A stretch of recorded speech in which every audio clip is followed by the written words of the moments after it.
మానవ జన్మ ఉత్తమం, మానవ జన్మ దేనికి ఉత్తమం? ఊరికే భగవంతుడి గురించి తెలుసుకుంటేనే, ఆత్మజ్ఞానం పొందితేనే, ఆత్మజ్ఞాన సాధన చేస్తేనే మానవ జన్మ ఉత్తమం తప్పితే లేకపోతే ఇంత దరిద్రుడు జన్మ ఇంకోటి లేదా. శంకరాచార్య స్వామి ఎందుకు చెప్పారు ఉత్తమం అని? తర్వాత చెప్పిన మాటలు గమనించాలి. జంతువునాం నరజన్మ దుర్లభం ఉండగా అతఃపుంస్వం తతో విప్రత తస్మాత్ వైదిక ధర్మ మార్గపరత విద్వత్వం అస్మాత్ పరమ స్వాత్మానాత్మ వివేచనం స్వనుభవో బ్రహ్మాత్మనా సంస్థితికి ముక్తి. ఇన్ని స్టెప్స్, ఇన్ని మెట్లు చెప్పాడే. ఈ మెట్లన్నీ వదిలేసి మానవ జన్మ మొత్తం మానవ చప్పట్లు కొట్టుకుంటూ కూర్చుంటాడు. ఎందుకంటే గోవు జన్మ నైవండి. గోవు 15 ఏళ్ళ నుంచి బతకదంటూ ఎన్ని పూజలతో చూడండి గోవు వేళ. దాన్ని పూజించిన వాళ్ళు ఉన్నారా? మన తిట్టిన వాళ్ళు ఉన్నారా?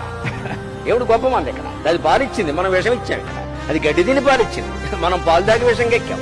ఏ రకంగా గొప్పవాళ్ళం? మానవ జన్మ ఎప్పుడు గొప్పదంటే గోవుకైనా, పులికైనా, మరి ఏ జంతువుకైనా, ఎంత గొప్ప జంతువుకైనా తనలో ఉండేటువంటి ఆత్మను సాక్షాత్కరింపజేసుకునే అవకాశం లేదు. ఒక్క మనిషికి మాత్రమే ఉంది ఆ వివేకం. అందుకని వివేకానందులం అయితేనే మానవ జన్మ సార్థకం. లేదా